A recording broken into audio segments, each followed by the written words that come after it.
my wife said. My family comes first, you're second. So I booked the birthday trip alone. Hi, I'm Charlie, 28, and 5 months ago my wife looked me in the eye and said, My family comes first. You're second. I nodded, packed a weekend bag, and booked the birthday trip solo. That was the day everything changed. You don't really notice the cracks when you're patching them with good intentions. That's how I missed it for 5 years. Missed the fact that I'd married into a family that saw me less like a partner and more like a line of credit. My wife, Hannah, 33, comes from a family of tight-knit chaos, which is a polite way of saying they never met a boundary they didn't break. Her mom has a key to our house. Not metaphorically. Literally. Her brother stores his spare tires in our garage. Her sister thinks of our fridge like it's a shared resource, especially around wine o'clock. At first, I thought it was sweet. I didn't grow up with that kind of closeness. My dad was a quiet type, my mom believed in space. So, when Hannah's family pulled me into their noisy dinners and endless group chats, I thought I'd hit the jackpot. But slowly, their closeness started looking a lot like entitlement. It started with little things. Covering her sister's electric bill. Just this once. Helping her brother out with a can't miss business investment that vanished faster than my savings. Then the emergencies started arriving like clockwork. Her mom's car needed repairs. Her dad's roof was leaking. Always something, always urgent, always expensive. And through it all I paid. Quietly. Because I loved Hannah. Because I thought that's what love was, showing up, giving support, being dependable. Even when I started keeping spreadsheets to track how often I was footing bills that had nothing to do with me, I didn't stop. Until my birthday. We'd planned a trip for months. A coastal hotel, ocean view, dinner reservations. The one time I let myself be excited about something indulgent. The night before we were supposed to leave, her mom called. Her brother needed a cosigner. $8,000. For a loan he absolutely, definitely wasn't going to pay back. Hannah said the words without even looking at me. Of course we'll help. I'll cancel the trip. I was halfway through making coffee. I stopped, spoon in midair. We're not canceling. She looked at me like I'd grown a second head. He's my brother. And I'm your husband. And that's when she said it. The sentence that landed like a brick to the chest. My family comes first. You're second. You knew this when you married me. I set the spoon down. Calm. Too calm. Good to know, I said. She smiled like we'd reached an understanding. But I'd already made mine. I didn't yell. I didn't slam doors. I just packed. She followed me into the bedroom, confused. What are you doing? Packing for the birthday trip, I said. You can stay here and help your family. I'm going. You can't just go without me. I'm not. I'm going for me. You made your choice. I'm making mine. I left that night. Took the trip solo. Posted pictures of sunsets and seafood and smiling with a beer in hand. The kind of smile that says, finally breathing. She called 15 times. I didn't answer once. When I got home, I got to work. First thing I did was set up a new checking account. Changed my direct deposit. Did the math down to the cent, 50% of every shared expense: mortgage, utilities, internet, groceries. That's what I'd pay. Not a penny more. We'd always kept separate accounts technically, but she made less and I'd been covering the gap. And the gap was massive. She always had just enough for her stuff but somehow never enough for our stuff. Her card got declined 3 days later. The same one she used to pay for every emergency. She stormed into my office. My card isn't working. I canceled it. You can't do that. I did. You were an authorized user on my account. You're not anymore. She blinked. How am I supposed to pay for things? Like an adult. She actually gasped. This is insane. We're married. Are we? I said. Because you made it clear I'm not a priority. I'm just the guy who pays for stuff. You're being so cold. No, I said, smiling. I'm just matching your energy. She left that night to stay with her parents. Thought I'd cool off. Thought I'd apologize. I didn't. I took the spare room, her old craft room, and turned it into my office. Moved all her glitter and glue into storage bins and stuffed them in the garage. She came home a week later and stood in the doorway like I'd burned down her childhood. You moved my things. I needed a space that was mine. This is it now. But it was my room. And this is our house. 50-50, right? That's what I'm paying for now. Half. And I'm using my half. The next few weeks were a cold war. No yelling. Just silence. I stopped going to her family's Sunday dinners. Started doing things I actually liked. Signed up for a woodworking class. Joined a rec softball team. Made plans without telling her. When she asked where I was going, I'd just say, out. And then the real emergency hit. Not the fake ones. Not the rent help or car battery kind. This one came with bruises. Her brother owed $35,000 to the kind of people who don't send friendly reminders. I was sanding a table leg in the garage when she showed up. Red eyes. Panicked voice. Her whole family behind her like a sad, broke parade. Her brother's face looked like it had been on the losing end of a debt collection. Swollen lip, bruised cheek, one eye half shut. Her dad spoke first. We need your help. I didn't say hello. Didn't offer them water. Just leaned against my workbench and waited. My son owes some dangerous people money. Her dad continued. We need $35,000. By the end of the week. I raised an eyebrow. Rough. Silence. Her mom started crying. Her sister looked like she was already writing a Facebook post about the tragedy. Her brother wouldn't look at me. You're our only hope, her dad said. Why would I do that? Because he's family, her mom wailed. I nodded slowly. Right. Your family. And I'm just, what? The piggy bank with a pulse? My wife stepped forward. Please. He's in real danger. They could hurt him. Badly. He already did get hurt. I said. Actions. Consequences. He needs your help, Charlie. Then he can sell his truck. That's worth what, 15 grand? He needs that for work. She said quickly. And I need my money for my asterisk priorities. Asterisk. Her dad stepped in closer. What kind of man abandons family in a crisis? I smiled.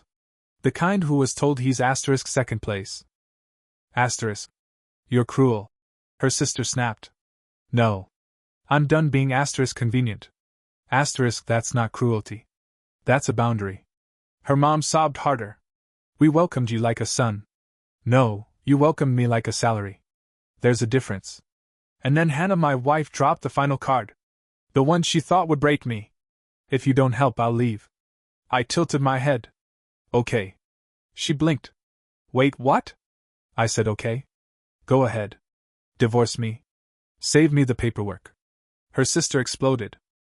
You heartless son of a... Out, I said. All of you. Now. Her dad pointed at me. This is her house too. Yup. And we're selling it. My name's on the mortgage, which means I get to say who stands in my garage and screams at me like a failed mob movie extra. Get out. Or I'll call the cops. They left, dragging my wife with them. She looked back once. Like she didn't recognize me. She was right. She didn't. Because for the first time in our marriage, I wasn't trying to fix it. I was done. They say when someone shows you who they are, believe them. But no one tells you what to do when everyone shows you at the same time. The harassment started almost immediately.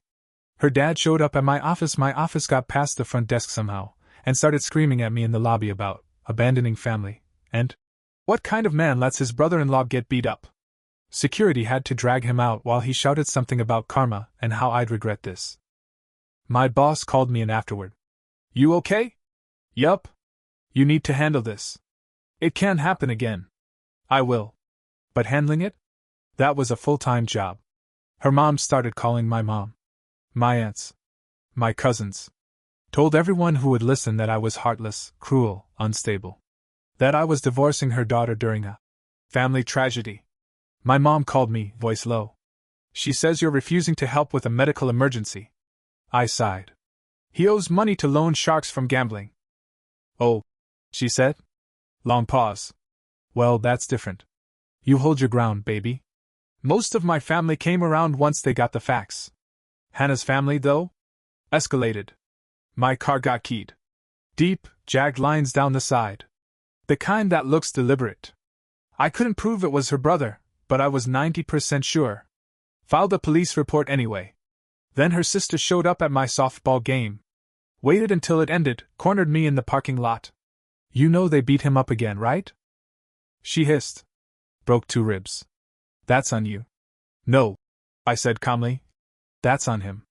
For gambling 35 grand he didn't have. You could have prevented it. He could have prevented it by not being a dumbass. You're a sociopath. And you're enabling an addict. We all have flaws. She stormed off. Then came the dirty trick. An anonymous complaint to HR at my job. Said I'd been making threatening comments about family and showing unstable behavior. HR called me in. Look, we have to investigate everything. Can you explain what this might be about? So I did. The gambling. The loan. The threats. The divorce. They nodded, uncomfortable. Understood. Just make sure it doesn't affect your work. Working on it. I started documenting everything. Calls, texts, weird encounters.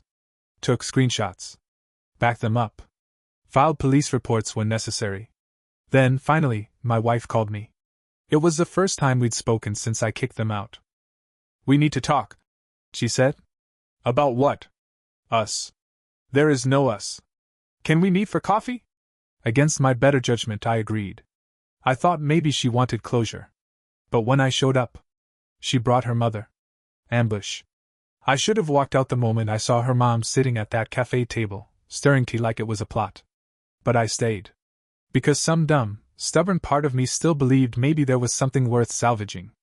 I was wrong. Hannah started talking first, nervous and fast. I just wanted to talk. Really talk. My mom's here because she thinks maybe we can all just. Her mother cut in. You need to stop this foolishness. Help your wife. Help your family. This has gone too far. I stood up. I came to talk to Hannah. Not get ambushed by the person who thinks a spare key means ownership. Sit down, Hannah pleaded. Please. Just listen. I sat. Barely. One cheek on the edge of the chair. Ready to bolt. Her mom leaned forward. You have to understand. This family, we take care of each other. By draining everyone around you. That's unfair. No, I said. What's unfair is you calling everyone in my life to destroy my reputation because I wouldn't write a check? He made a mistake, she snapped.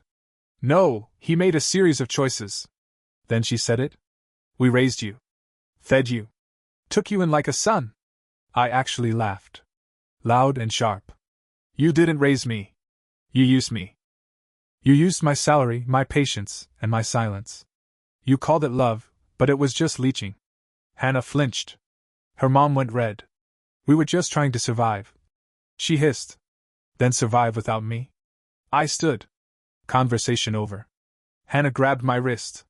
Please. Just one more chance. You had 5 years of chances, I said, yanking away. You told me I was second place. And now you're shocked I stopped playing the game. I walked out. 3 days later, divorce papers arrived from her. And they were insane. She wanted half the house. Standard. Half my retirement. Fine. But then, she demanded I pay her legal fees, because I'd caused the divorce by financial abandonment. And the cherry on top? She wanted $10,000 in emotional distress compensation. My lawyer read it, blinked once, and said, Are they high? They might be desperate. Good, she said. Desperation is easy to defeat. We'll counter. And then we'll burn this down with facts. Meanwhile, her family was still crumbling. Her parents had taken out a loan against their house to cover her brother's debts. But apparently the loan had a balloon payment clause. One they couldn't cover. Her brother? Disappeared. Word was he skipped town. Her sister? Her husband found out she pawned her wedding ring to help the family. He was furious. They were all falling apart. And they decided it was my fault. The harassment went from annoying to unhinged real fast. Her dad started showing up at my building. Not my office, my home. Just standing outside like a scarecrow in a windbreaker, arms crossed, waiting. I told the doorman to call the cops if it happened again. Someone slashed my tires in the parking garage. Couldn't prove it was them, but the timing was poetic. 2 days after I refused a last-minute request from her cousin, who claimed she needed a short-term bridge loan for urgent dental work. Right. Then came the fake reviews. 1-star Google ratings for my business and accounting consultancy I'd built from scratch. Stuff like, "This man is unstable, unprofessional," screamed at his wife in front of clients. Which never happened. But perception matters when you're dealing with corporate accounts. I submitted takedown requests. Contacted platform support. Made it clear this was targeted harassment. Then I got the final proof I needed. An email from a burner account trying to blackmail me. "Pay what you owe the family or we go public with what you said about your wife. Don't test us." They'd attached a screen-recorded clip of a voicemail I left months ago, venting to a friend. I never said anything illegal. But it sounded harsh out of context. I forwarded everything to my lawyer. She was impressed. "Excellent. This proves intent to defame. We'll file a cease and desist. Maybe even push for a restraining order." Her family was unraveling and still trying to drag me down with them. And then, like clockwork, I got a text. From a number I didn't recognize. "Charlie. Please. Just 5 minutes. I miss you. Hannah." I stared at the message for a long time. Not because I didn't know what to say, but because I did. I waited an hour. Then replied, "I don't miss being second place. I don't miss being used. If you're looking for pity, call your mother." She responded, "That's not fair. You said you loved me?" I replied, "I did. And then I loved myself more." Block the number. Next day, I got served with a new demand from her lawyer, a reconciliation meeting. We declined, politely, and with legal language. But the message was clear: I was done playing. Her family? Not so much. They posted a video. Hannah crying. Holding a photo of us at our wedding. Her sister filmed it. Background piano music and everything. Caption: "When love isn't enough and your husband chooses money over family." They tagged my business page. I filed another report. Screenshot it. Sent it to my lawyer. And then I did something bold. I went public. Not viral. Not dramatic. But I wrote a blog post titled, "When Boundaries Look Like Betrayal." It wasn't petty. It wasn't name-dropping. It was just honest. About love, money, marriage, and the quiet violence of being constantly asked to give until you disappear. Within a day, my inbox filled with responses. Messages from strangers, colleagues, even old clients. "Thank you for writing this. I felt this in my bones. I thought I was crazy for feeling used." I read every single one. And that's when it hit me. I wasn't the villain. I was just the first one who said no. The court date landed like a thunderclap. She showed up in pearls and pity, flanked by her family like it was a group therapy session for victims of financial boundaries. Her lawyer looked smug, like she'd already written the closing remarks. Ours didn't smile. She just opened her folder like a guillotine. They started with theatrics. Her attorney stood up and launched into a monologue about emotional neglect, financial cruelty, and how I'd weaponized wealth to punish a loving wife. I could practically hear the Lifetime movie pitch forming. Then my lawyer stood. Calm. Precise. She laid out a spreadsheet. 5 years of expenses. Every dollar I'd contributed. Every bill I'd paid. Every family bailout that came with a thank you note written in gilt and wine. Total amount of financial support provided by my client to his wife's family over 5 years. She said, tapping the final column. $24,000. Not a single repayment. Not a single offer. Her lawyer tried to object. Something about context. The judge waved it off. Then came the texts. Dozens of them. Screenshots of Hannah canceling date nights, weekend trips, and even my birthday dinner, always to deal with some family emergency. And then the crown jewel, the message. My family comes first. You're second. That's just how it is. The judge's eyebrows lifted like curtain ropes. Her attorney tried to spin it. It was said in the heat of the moment. My lawyer nodded. And lived out for years. Consistently. At my client's expense. Then came their demands. Alimony? Denied. Compensation for emotional distress? Denied. Payment of her legal fees? Denied. The judge was over it. Unless you have evidence of abuse or criminal behavior, this is a straightforward divorce. There will be no dramatic rulings here today. Final settlement. The house? Sold. Split 50/50ths. Retirement accounts? Divided per state law. Legal fees? Each pays their own. Alimony? Absolutely not. Outside the courthouse, her dad tried one last Hail Mary. You're really going to let this family fall apart? We're about to lose everything. Sounds like poor planning, I said. Not my problem anymore. You were supposed to help us. You mean like when you welcomed me like a son? He sneered. Karma's coming for you. I hope it wears gloves. I've got new furniture. That's when her brother appeared. Out of nowhere. Same bruised ego, different state. He got right in my face. You think you're better than us? No, I said. Just more solvent. He shoved me. Bad idea. My lawyer stepped in, phone already in hand. Touch him again, and we press charges. Right now. Security showed up in seconds. Dragged him off while he shouted the usual threats. You'll regret this. You'll pay. You're not better than us. Maybe not better. But free. And that? That's worth everything. The house sold fast. Market's hot. After fees and the mortgage, we each walked away with about $85,000. She needed hers immediately. Her parents' foreclosure clock was already ticking. I deposited mine in a high-yield savings account, took a breath, and started condo hunting. That's when the messages started again. Not from her. From everyone else. Her sister. I hope you're proud. My parents are losing their home because of you. Her cousin. You're a snake. You tricked her into a divorce so you wouldn't have to help. Even a DM from her mom, written like a sermon. You abandoned your vows. You abandoned us. We were family. I didn't reply.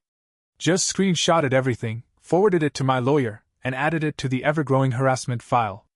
Then came the most surreal moment of all. An email from a random guy named Trevor. Turned out to be her brother's former gambling buddy. Hey man. Just wanted to let you know your ex's family is blaming you for stuff that's 100% on Kyle. He owed money all over town before any of this. Even stiffed me for $3,000. Just thought you should know. You're not crazy. I laughed. Loud. Alone in my empty living room with half-packed boxes and a pizza on the counter. Because no matter how many people tried to rewrite the story, the facts didn't budge. They gambled with everyone's money. Everyone's patience. Everyone's sanity. And then cried foul when the table flipped. A month after the sale, I closed on a 2-bedroom downtown condo with a view and a balcony big enough for a grill and 2 chairs. Modern kitchen. No ugly inherited furniture. No doormat that said, "Home is where Mom is." For the first time in 5 years, everything in the space belonged to me. My taste. My comfort. My peace. Hannah texted me from a new number. I hope you're happy. You destroyed my whole family because you couldn't help in an emergency. I stared at it. Then typed back.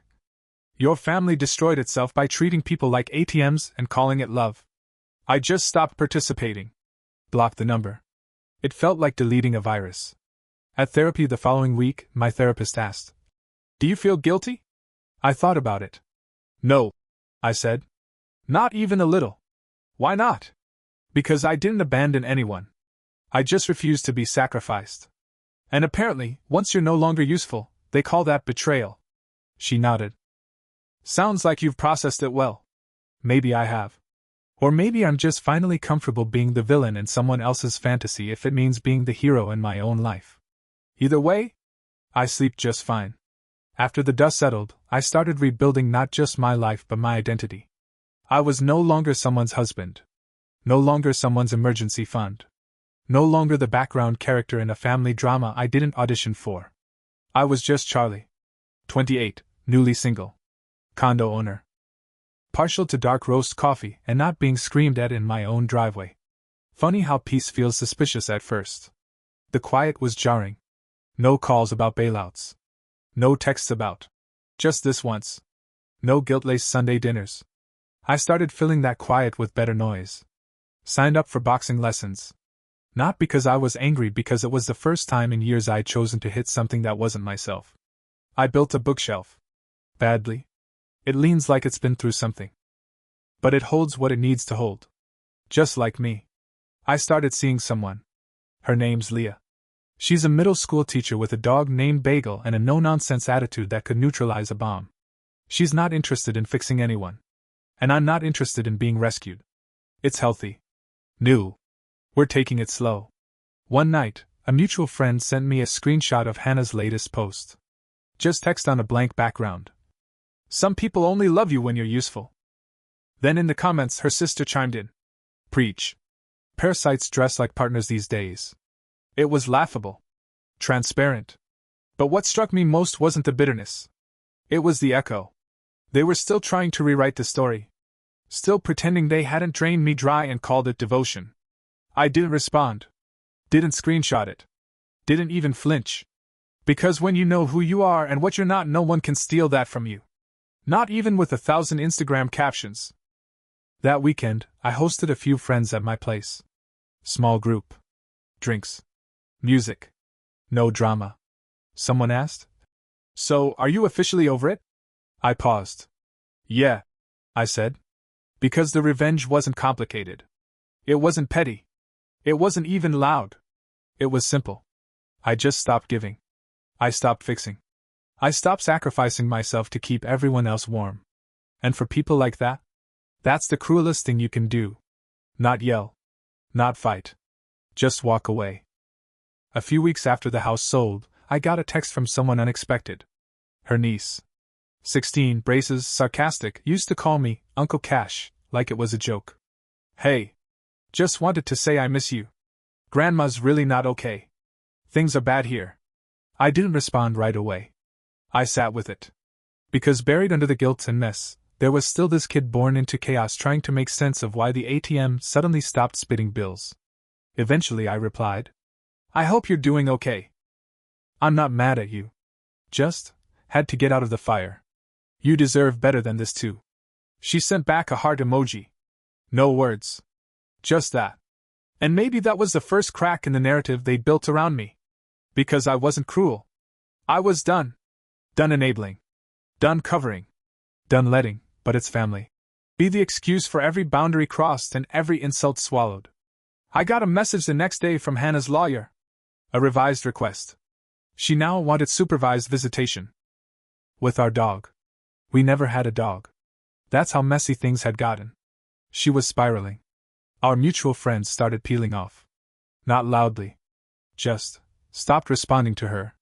Because people can smell desperation wrapped in entitlement. I kept living. I took a road trip. Just me, a rental car, and a playlist full of songs I used to turn down because Hannah didn't like. Emotional stuff. I visited my brother in Oregon. Went hiking. Sat on a rock over a lake and didn't say anything for a full hour. Felt like therapy. Only free. I saw Leah again. And again. One night she asked me, "What did you learn?" I didn't even have to think. Love without boundaries is just slow self-erasure. She nodded. "And what do you want now?" I thought about that harder. I want peace. But not the quiet that comes from keeping everyone else comfortable. The kind that comes from choosing myself. "Good," she said. Then we're aligned.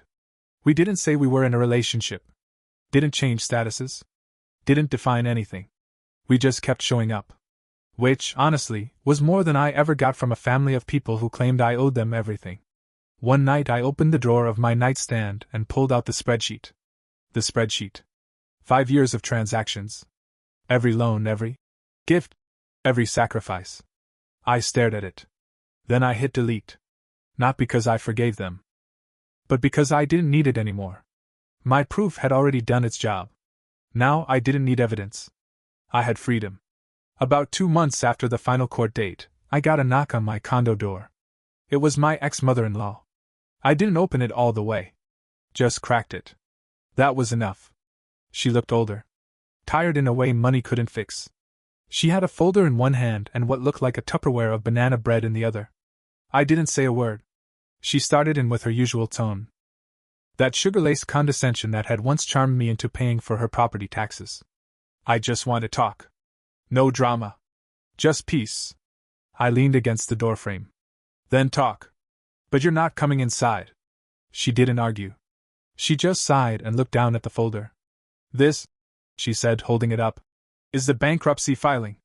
We're losing the house. Your divorce settlement sped it up." I tilted my head. "My divorce settlement didn't cause anything. Your choices did." She didn't flinch. She was too tired for lies. "We made mistakes. You made patterns? She looked up. I came to ask if there's any way. Nope. You don't even know what I was going to say. You were going to ask for help. You always do. She offered the banana bread. It's your favorite. I blinked at it. You know what I really like? Not being manipulated. She lowered it slowly, like it might explode. I'm sorry, she said quietly. Not just for today. For all of it. That stopped me. A little. Because she'd never said that before. Not once. I believed what I wanted to believe. She continued. That we were a good family. That we just needed a little help. But looking back? We were greedy. Entitled. We used you. I crossed my arms. And now? Now I think you were the only adult in the room. I came to say I know that now. And I'm sorry. I stood there. In the threshold of my new life. Thinking about all the nights I'd stayed up calculating how to cover everyone else's chaos. And I didn't say. It's okay. I said. Thank you? For saying that. She nodded. Turned. Walked away slowly, banana bread still in hand. That night, I didn't feel triumphant. I didn't feel smug. I felt done. Not angry. Not righteous. Just done. And that's a different kind of peace. 3 months post-divorce, I got a wedding invitation in the mail. From her sister. Addressed to Charlie, last name plus guest. No note. Just a printed card with cursive gold lettering and RSVP instructions that assumed my memory had been wiped clean. I didn't go. Obviously. But I did RSVP online. Respectfully declining. Your RSVP software looks overpriced. Petty? A little. But after everything? Worth it. That same week, I got another unexpected ping LinkedIn. A connection request. From Hannah. No message. No context. Just her name and the bland, smiling profile photo of a woman trying to rebrand herself. I stared at it for a while. Hovered over. Ignore. Instead, I clicked. Report. Category, harassment. Because no, we're not networking now. And I'm not giving her the satisfaction of pretending we're two adults who just grew apart. We didn't grow apart. She prioritized chaos, I chose peace. That's not a breakup. That's an escape. Meanwhile, life was good in boring ways. I bought a new bed, one I didn't have to assemble with guilt, or consult Pinterest boards for. I learned to cook more than 2 things. I hosted friends without asking anyone's family's permission. And I found myself laughing again. Real laughter, not the polite chuckle you do when someone's mom makes another manipulative joke at your expense. Leah stuck around. We weren't rushing anything. But one night on the couch, she fell asleep with her head on my chest, and I realized something I hadn't dared hope for. I trusted her. Not because she was perfect. But because she didn't need me broken to feel whole. That was new. That was everything. And then, one night, scrolling through my email junk folder, because I'm weird like that, I saw it. Subject, urgent, collection notification, Kyle, last name. Her brother. Apparently, one of the creditors found my old contact info from a loan application I never even signed, but apparently, he'd forgotten to update. I called the number. Hi, yeah? This is Charlie. Just wanted to let you know you're chasing a ghost. Wrong guy. Haven't spoken to him in months. Also, here's my lawyer's info in case you feel like trying me again. They didn't. Because Kyle's gone. Rumor has it he moved out of state, changed his name, and is trying to start over. Good luck to him.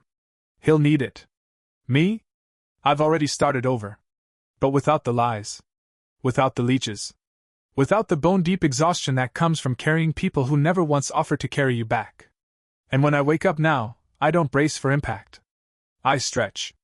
I breathe. I stand. Not for anyone else. For me. A few days after reporting Hannah's LinkedIn request, I got a message from one of her old college friends, someone I hadn't heard from in years. It started polite. Hey, hope you're doing okay. I've been hearing some stuff, and I just wanted to check in. And then it turned into a confessional. Apparently, Hannah had been telling people we broke up because I emotionally shut down after my promotion. That I changed once I started earning more. Classic narrative pivot. When the ATM stops dispensing, call it sabotage. What shocked me wasn't the lie, it was the pattern. Every version of the story she told made her look like a tragic heroine. Every version of me was either cold, cruel, or distant. And every version conveniently ignored 5 years of me paying for everything from her brother's bad bets to her parents' air conditioning. But here's the truth. I didn't shut down. I woke up. And waking up meant realizing that if someone can look you in the eye and say, "You come second," they're not confused. They're committed. They meant it. I was just the last one to admit it. Still, I didn't respond. Not to the message. Not to the rumor mill. Instead, I focused on building my new normal. Leah and I took a weekend trip. Just a couple hours upstate Airbnb, woods, no reception. She brought puzzles. I brought nothing. First trip in a long time I didn't have to pack backup chargers or a full emotional survival kit. We hiked. We cooked. We sat by the fire and talked about everything except the past.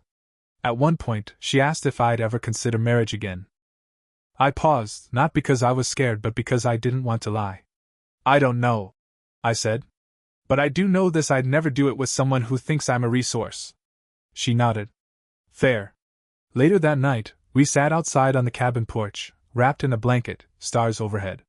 She looked over and said, "You don't flinch anymore when people ask you for things." I smiled. "That's because the people asking now don't expect me to disappear to make them happy." Back home, things stayed quiet. Peaceful. Until I got another envelope in the mail. No return address. Inside, a handwritten note from Hannah. No venom this time. No guilt. Just this. "I see it now. The imbalance. The way we made everything about us. I don't expect forgiveness. I just want you to know I finally understand. I hope you're happy. No number. No ask." I put it in a drawer not because I needed to keep it, but because I didn't feel anything reading it. Not hate. Not regret. Not even relief. Just quiet. And sometimes, that's how you know you've healed. The next chapter of my life didn't begin with fireworks. It began with a grocery list. I was walking through the store on a Tuesday night alone, unbothered, choosing the exact kind of salsa I liked for once when I realized I hadn't thought about Hannah or her family in over a week. Not once. No emotional flare-ups. No imaginary arguments in the shower. Just quiet. I grabbed my salsa. My chips. My beer. I paid. And I went home. That's it. That's the peace people don't write movies about.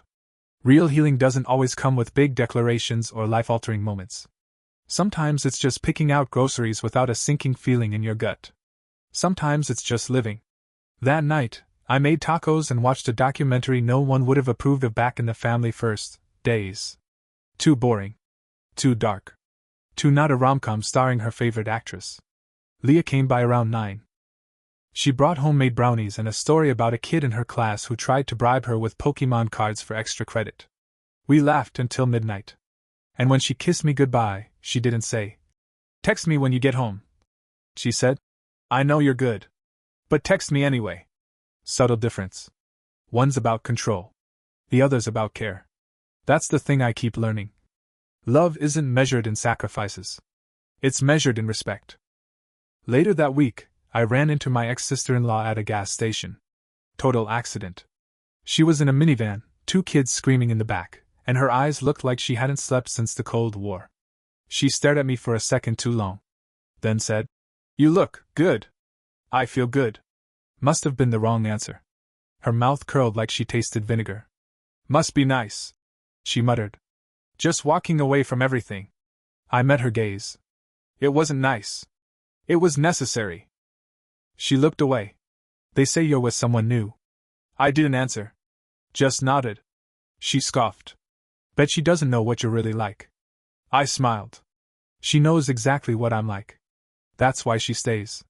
And I got in my car and drove off. Didn't shake. Didn't spiral. Didn't even need a deep breath. Because when you stop performing in someone else's dysfunction, you stop needing their applause. A few weeks ago, I got invited to a wedding.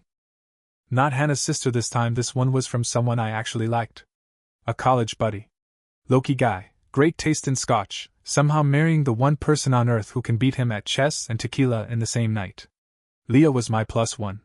First time since the divorce that I'd gone to anything resembling an event. The thought of seeing old friends, hearing old stories, fielding old questions? I almost declined. But I didn't. Because I'm not hiding anymore.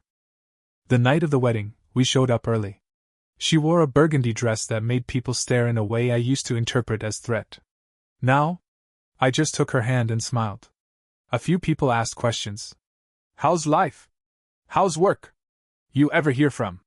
I kept it honest. Not dramatic. Work's good. Life's better.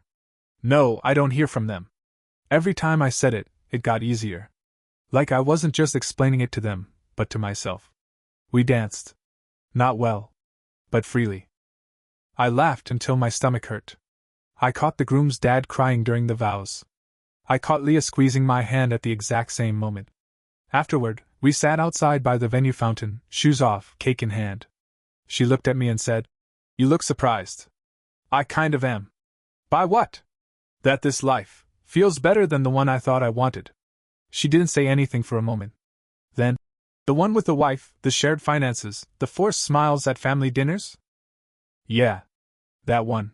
And this one feels peaceful. Like I finally get to be the main character in my own life. She leaned her head on my shoulder. That's what healing feels like, she said. It's not a finish line. It's a quieter track. On the drive home, my phone buzzed in the cup holder. One new email. Subject, please don't ignore this. From Hannah. I didn't open it. Not right away. Not that night. Instead, I got home, brushed my teeth, folded my suit jacket over a chair, and went to bed next to someone who had never once asked me to choose between love and self-respect. And I slept like a damn rock. I opened the email the next morning. Not because I was curious. Because I was ready. It was long. The kind of long that hopes to wear you down with sheer word count. Hannah started with, I'm not trying to rekindle anything. Which is exactly what someone says when they're 100% trying to rekindle something. She went on about how hard things had been since the divorce. How her brother still hadn't come back. How her parents blamed her for letting me go. How her sister barely spoke to her since the foreclosure. Then came the pivot. You're probably thriving, right? Living your best life. Everyone thinks you're this hero for setting boundaries, but they don't know what it's like to be left behind. That's when I realized something that surprised me. She still didn't get it. To her, I hadn't left a toxic dynamic, I'd abandoned her. She still believed that by choosing myself, I had wronged her. There was a time I would have tried to explain it. Not anymore. I didn't reply. I archived it. Not out of anger. Out of clarity. I wasn't here to educate the people who broke me. I was here to keep building the life they said I'd never have without them. Later that day, I met Leah for lunch. She was grading essays and sipping something green that looked like blended seaweed and ambition. She looked up and smiled. You look like you just deleted a ghost. Pretty much. We ate. Talked about a possible weekend trip. She told me about a parent-teacher conference that turned into a therapy session. I told her I was thinking about writing something. A blog post. A series. Maybe even a book. I don't want revenge, I said. I just want to tell the truth. Then tell it, she said. Because there's a guy out there right now, same spot you were in, being bled dry and thinking he's the problem. She was right. I started writing that night. Not for catharsis. Not even for closure. But for that guy. The one saying yes to everything because that's what a good partner does. The one covering everyone's mistakes and calling it love. The one being told he's second and still showing up like he's first. I started writing because I finally understood something. If you let people treat you like a resource, don't be surprised when they throw you away like an empty one. Last night I hit publish. The piece was titled, Being Second Wasn't the Problem. Believing it was normal was. By morning, it had over 80,000 views. Messages flooded in. Men. Women. People who had given until they disappeared. People who said my story made them feel seen. And I realized something simple but powerful. The revenge was never the silence. It was the peace. The kind that settles deep. The kind you don't need to explain. The kind that makes chaos nervous. Hannah once told me, my family comes first. I used to hear that and wonder where I fit. Now, I don't fit. I stand. Not in the background. Not in service. But on my own damn feet. My story didn't end in bitterness. It ended in balance. The kind you fight for. The kind you earn. And if she ever reads that piece and sees herself in it, good. Because I wasn't cruel. I was just done. And when the giving ends, so does the grip. So here's the truth, one last time. Her family had an emergency. It wasn't my emergency. They had consequences. Those weren't my consequences. They had a choice. So did I. And I chose me. So here's the truth, one last time. Her family had an emergency. It wasn't my emergency. They had consequences. Those weren't my consequences. They had a choice. So did I. And I chose me. Finally. And choosing myself didn't burn down a family. It revealed the rot they'd painted over for years. The kind that grows in silence and polite sacrifices. The kind that takes and takes until you forget what it's like to live for anything but their approval. Now when I wake up, I don't check my phone for disasters. I make coffee. I stretch. I open the windows and let the day in. That's the ending they never saw coming. No drama. No shouting. Just a man who walked away and meant it. And if peace is all the revenge I ever get, it's more than enough.